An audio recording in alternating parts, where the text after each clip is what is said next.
उद्याच्या महाराष्ट्र बंद विरोधात हायकोर्टात तातडीची सुनावणी झाली। गुणरत्न सदावर्तेंसह इतरांची बंद विरोधात याचिका। बंद करणाऱ्यांवर कायद्याने कारवाई केली जाईल। राज्य सरकारतर्फे महाधिवक्ता सराफ यांनी कोर्टात स्पष्टीकरण दिलंय। कुणालाही अशा प्रकारे बंद पुकारण्याचा अधिकार नसल्याचं महाधिवक्त्यांनी सांगितलंय। दरम्यान बदलापुरातील अत्याचाराविरोधात उद्या मवियाकडून महाराष्ट्र बंदची हाक आहे। आणखी माहिती घेऊयात, आपले प्रतिनिधी कृष्णा सोनारवाडकर आता आपल्या सोबत आहेत। कृष्णा, नेमकं या बंदचं स्वरूप काय असेल आणि त्यावर महाधिवक्त्यांनी राज्य सरकारची काय बाजू मांडली आहे?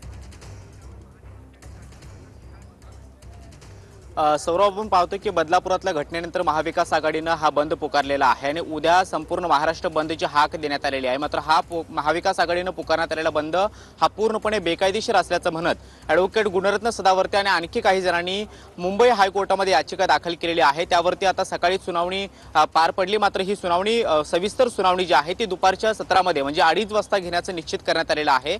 मुख्य न्यायमूर्ती देवेंद्र कुमार उपाध्याय आणि त्याचबरोबर न्यायमूर्ती अमित बोरकर यांच्या खंडपीठापुढे ही सुनावणी होणार आहे आणि महाविकास आघाडीने पुकारण्यात आलेला बंद हा पूर्णपणे बेकायदेशीर आहे। यामुळे शाळा, महाविद्यालय आणि रुग्णालयावरती सुद्धा त्याचा परिणाम होऊ शकतो। सर्वसामान्य जनता भरडली जाऊ शकते। त्यामुळे अशा पद्धतीने बंद पुकारण्याचा कोणालाही अधिकार नाहीये आणि त्यामुळे जर असा बंद पुकारण्यात आला आणि त्यावरती जर सर्वसामान्य जनतेला त्रास झाला तर त्यावरती कायद्याने आम्ही कारवाई करू, अशा पद्धतीची माहिती राज्य सरकारचे महाधिवक्ता बिरेंद्र सराफ यांनी हायकोर्टामध्ये दिलेली आहे।